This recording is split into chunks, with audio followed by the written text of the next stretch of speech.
Oi, oi, oi, oi. Bom dia, bom dia, bom dia. Bom, pessoal, hoje a gente vai dar continuidade no nosso conteúdo e vai falar então sobre energia potencial elétrica.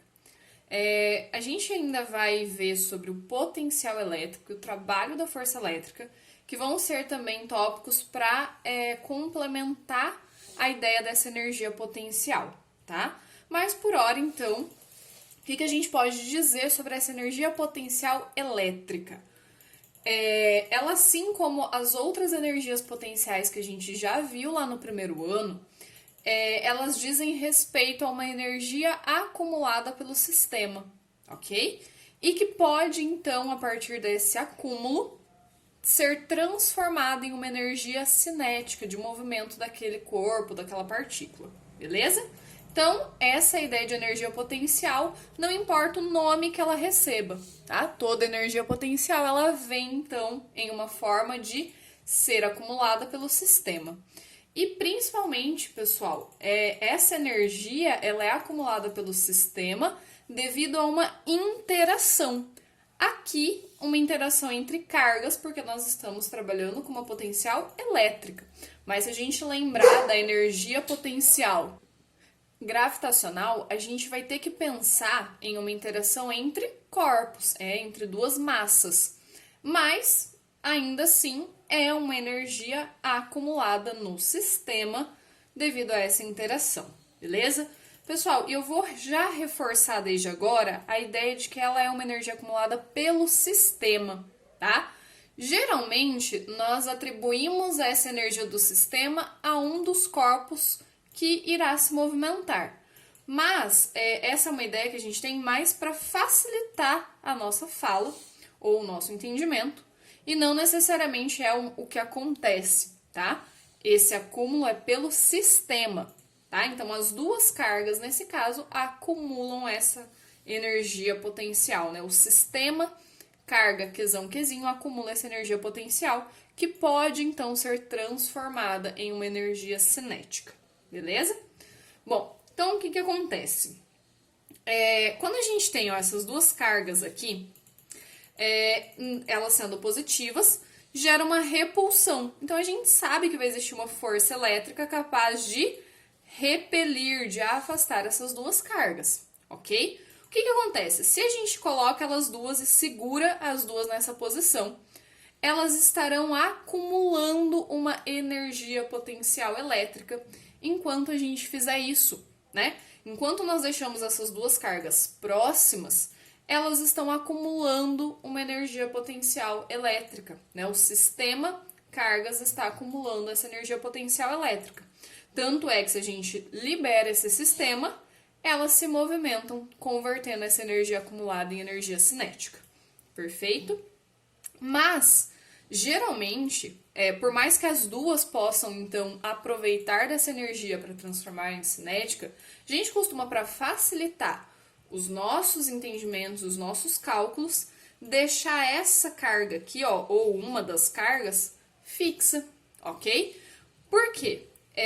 Eu sei que as duas podem transformar em cinética, mas quando eu deixo uma delas fixas, é mais fácil, então, de analisar o movimento de apenas uma e não das duas, tá? Então, geralmente, a gente vai trabalhar com uma dessas cargas estando fixa no nosso sistema, beleza? E então, toda vez que a gente deixa essas duas partículas próximas, existe uma energia elétrica, uma energia potencial elétrica que está se acumulando, fixando essa carga Qzão. Ao liberar essa carga, ela tende a transformar isso em energia cinética, beleza? E daí, nesse caso, devido à força elétrica, indo para a direita, porque essa força elétrica, ela vai ser capaz de acelerar o meu sistema, ok? E com isso, garantir o movimento dessa carga, e esse movimento, então, está associado a essa energia cinética que vai ser transformada, beleza? Então, e a gente sabe também depois, né, que a gente vai relembrar lá do primeiro ano, que por existir essa movimentação devido a uma força elétrica, a gente vai ter, então, uma realização de trabalho. Quando eu tenho uma transformação de energia, eu tenho a realização de trabalho realizado por uma força, tá? Então, a gente ainda vai ver esse tópico de trabalho associado à energia, mais a gente sabe que ele vai existir, beleza? Então, ó, tendo aqui a nossa carga, o nosso sistema de cargas próximos, elas estão acumulando energia potencial. No momento em que a gente libera uma ou as duas, elas podem então aproveitar essa energia acumulada pelo sistema e converter em energia cinética de movimento, beleza? Quando a gente trabalha lá no primeiro ano, a gente viu que tinha energia potencial gravitacional e a energia potencial elástica. E as duas tinham a mesma característica de serem acumuladas pelo sistema devido à interação entre dois corpos. E no momento em que a gente liberava esse sistema, acontecia essa transformação em energia cinética, beleza? Então é muito similar ao que a gente já viu lá do primeiro ano, ok? Bom, aí o que acontece? Como a gente sabe que ao deixar essas duas cargas próximas, elas tendem esse sistema cargas vai tender a acumular uma energia que é devido a essa interação entre elas. E ainda existe uma possibilidade de que essa energia seja transformada em uma energia cinética, então cause um movimento dessa partícula elétrica. A gente pode, então, analisar como que ficaria a equação, né? Como que fica, então, a parte matemática da nossa energia potencial, certo? O que acontece? Quando a gente trabalha com essa energia potencial, a gente sabe que ela depende das duas cargas, porque eu acumulo a energia devido a uma interação. Se tem interação, eu preciso de pelo menos dois corpos ou duas partículas para interagir. Então, a energia potencial elétrica, ela depende do meio em que essas cargas forem colocadas, depende das cargas, né, dos valores das cargas e da distância entre elas. Aí aqui a gente vai ter que tomar um cuidado. Por quê? Essa equação ela é muito parecida com a equação da força elétrica, lá da lei de Coulomb que a gente já viu. Mas a gente tem que tomar cuidado e ressaltar duas diferenças importantíssimas, isso analisando apenas a parte da equação, tá? Fora toda a diferença na própria definição e característica e tipo de grandeza que a gente está trabalhando. Por quê? Se a gente for diferenciar essas duas grandezas, a energia, independente de qual nome que ela receba, se é uma energia potencial elétrica, potencial elástica, gravitacional, cinética, energia térmica, não importa. Toda energia, ela é uma grandeza escalar, certo? Enquanto que a força, ela vai ser uma grandeza vetorial. Então, aí já está a primeira diferença, né? O tipo de grandeza é totalmente diferente. A energia, a gente não precisa representar por uma setinha, ela não tem uma direção e um sentido. Ela apenas existe, ok? Então, a gente apenas vai ter um valor associado para definir, para representar essa grandeza. E, como toda energia, a unidade dessa potencial elétrica vai ser dada em Joule no sistema internacional. E como a energia ela é uma grandeza escalar, ela pode ser positiva, negativa ou nula, né? Quando eu associo diversas cargas em um sistema, a energia desse sistema pode ser positiva, negativa ou nula, beleza? Então, no quesito características das grandezas, a gente já vê que existe uma diferença crucial entre energia, potencial elétrica e força, né? O próprio tipo de grandeza já nos mostra isso. E na parte da equação existem duas coisas cruciais. Primeiro, a nossa distância não é mais ao quadrado, tá? Quando nós trabalhamos com a parte da energia, depende simplesmente da distância e não de uma distância ao quadrado.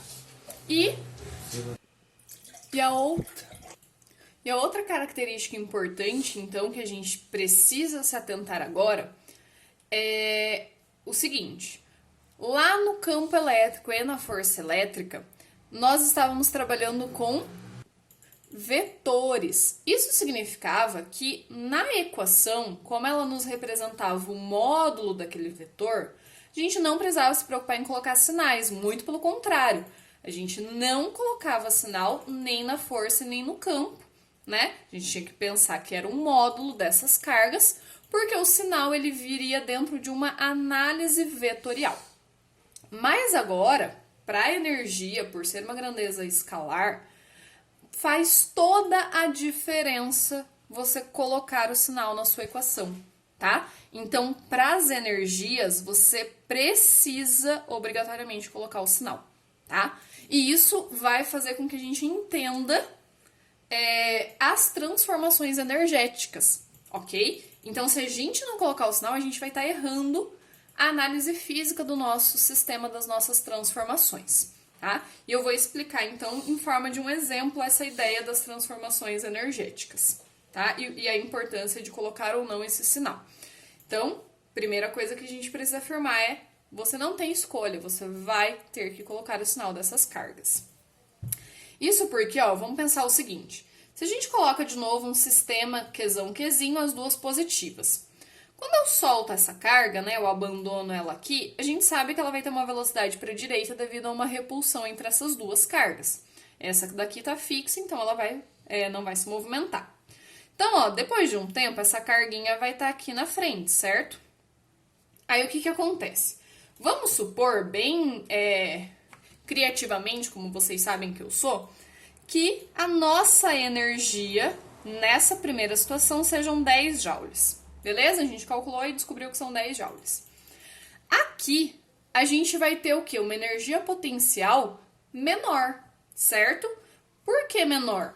Porque a gente precisa ter um equilíbrio na nossa transformação energética. E principalmente, se a gente vai trabalhando com a força elétrica sendo a nossa única força atuando nesse sistema, a gente vai ver que essa força elétrica é uma força conservativa.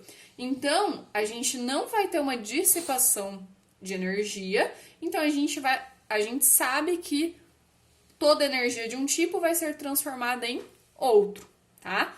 Então, eu não vou ter atrito nesse caso, então a gente não vai ter essa dissipação. Então, o que acontece? Se eu tenho uma energia potencial e uma energia cinética para trabalhar, eu sei que se em um determinado instante eu tenho tudo de energia potencial e nada de energia cinética, conforme a gente vai tendo essa transformação, o que vai acontecendo?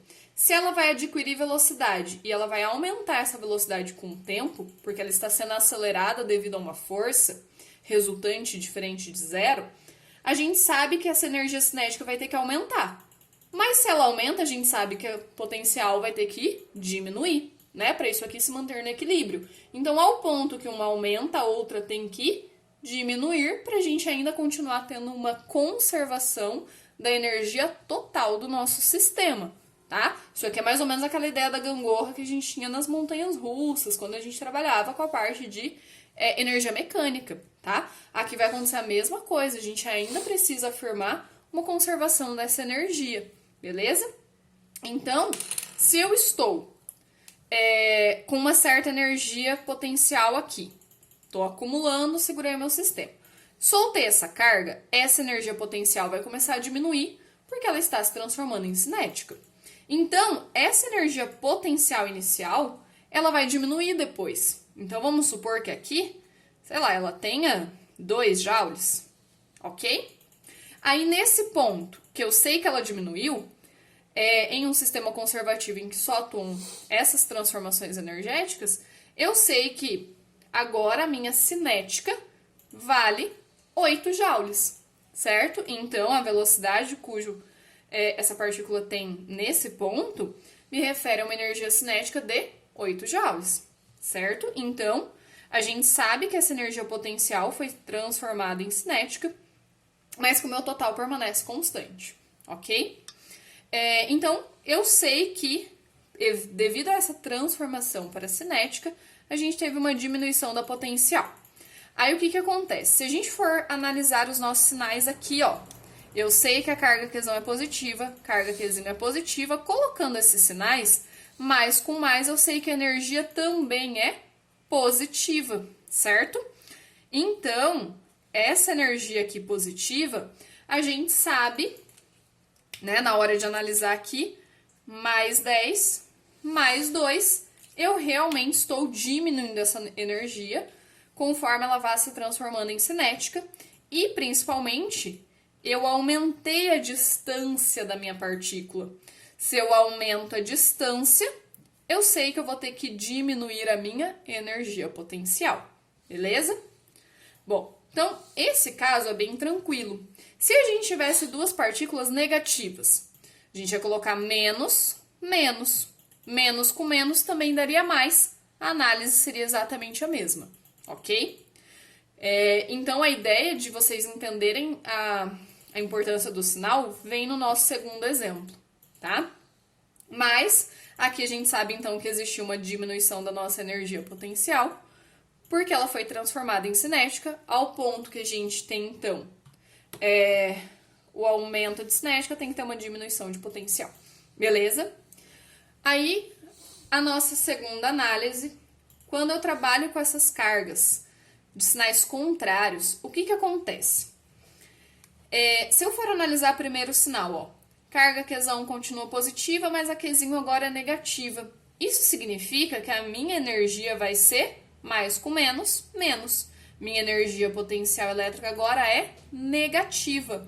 E a gente vai ter que lembrar que a gente tem que tomar muito cuidado com números negativos, né? A gente não pode confundir a nossa análise. Como assim? Vamos supor que eu só troquei os sinais das cargas, os valores ainda são os mesmos.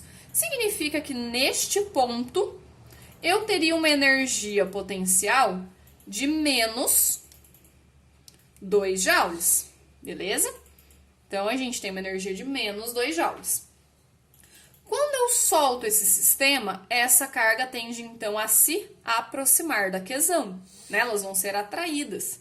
Então, essa Qzinho tende a se movimentar para a esquerda. Quando a gente vier aqui para esse ponto, então nós vamos ter uma energia potencial que é menos 10 joules, ok? Aí, o que acontece?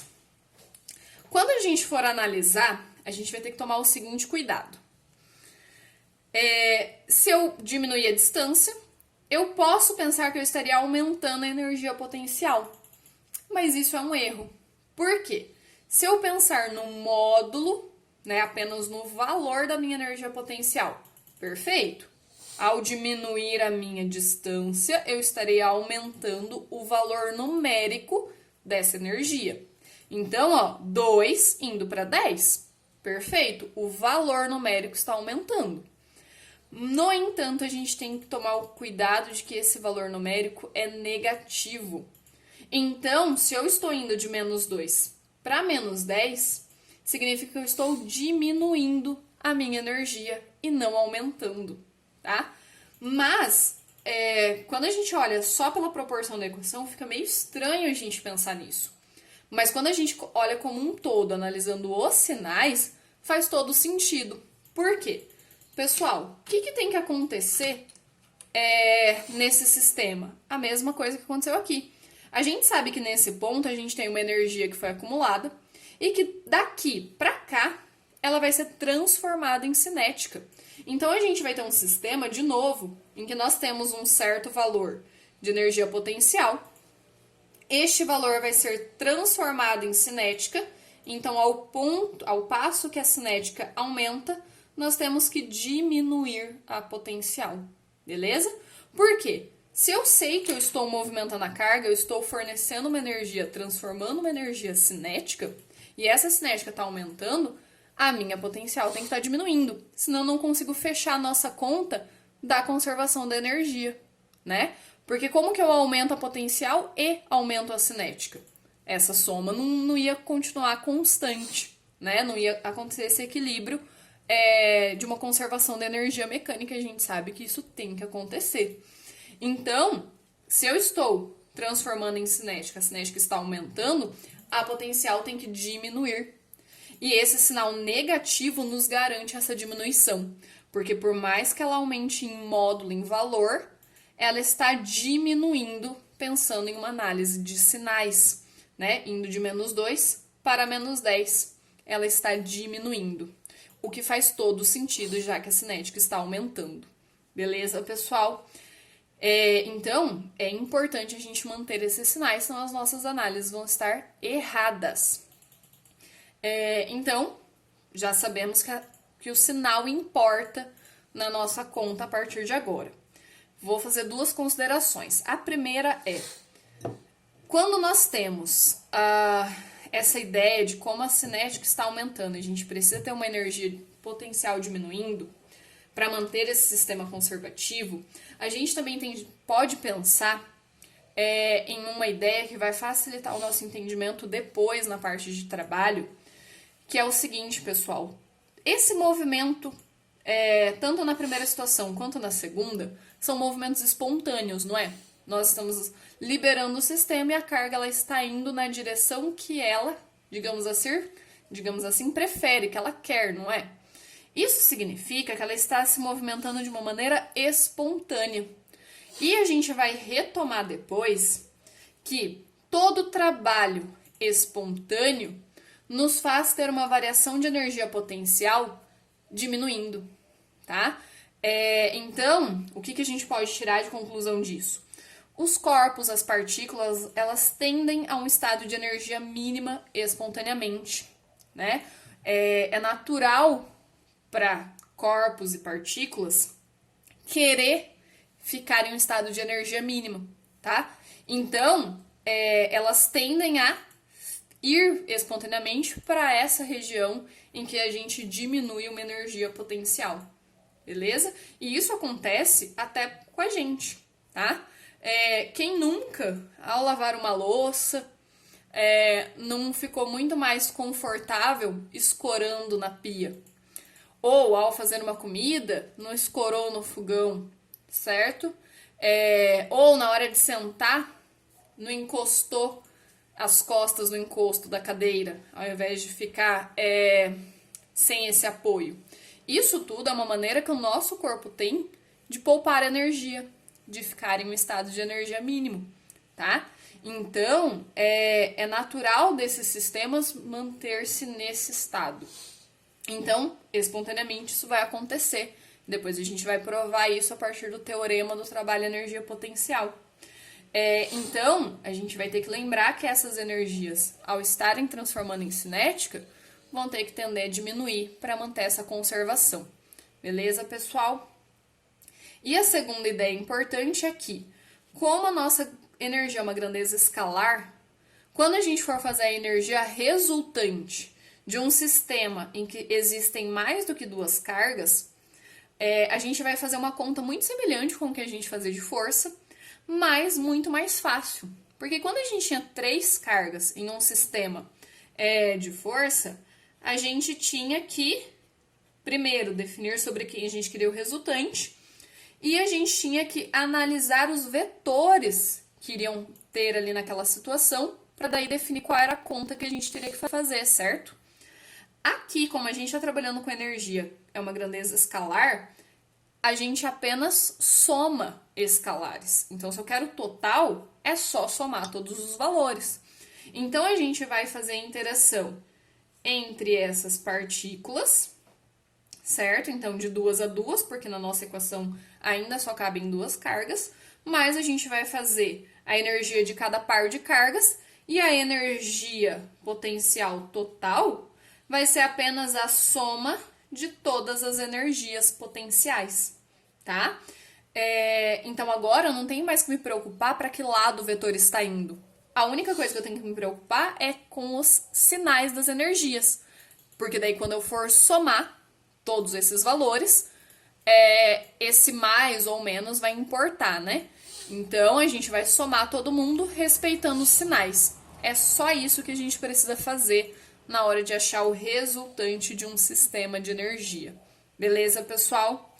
Bom, então espero que vocês tenham entendido a ideia da energia potencial, que é essa energia que vai ser acumulada em um sistema devido a uma interação, nesse caso, entre cargas elétricas, e que possibilita, então, uma transformação em energia cinética, que é uma grandeza escalar.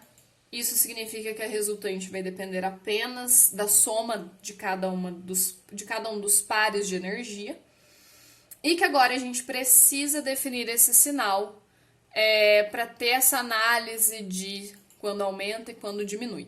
Beleza, pessoal? Espero que vocês tenham entendido. Até a próxima!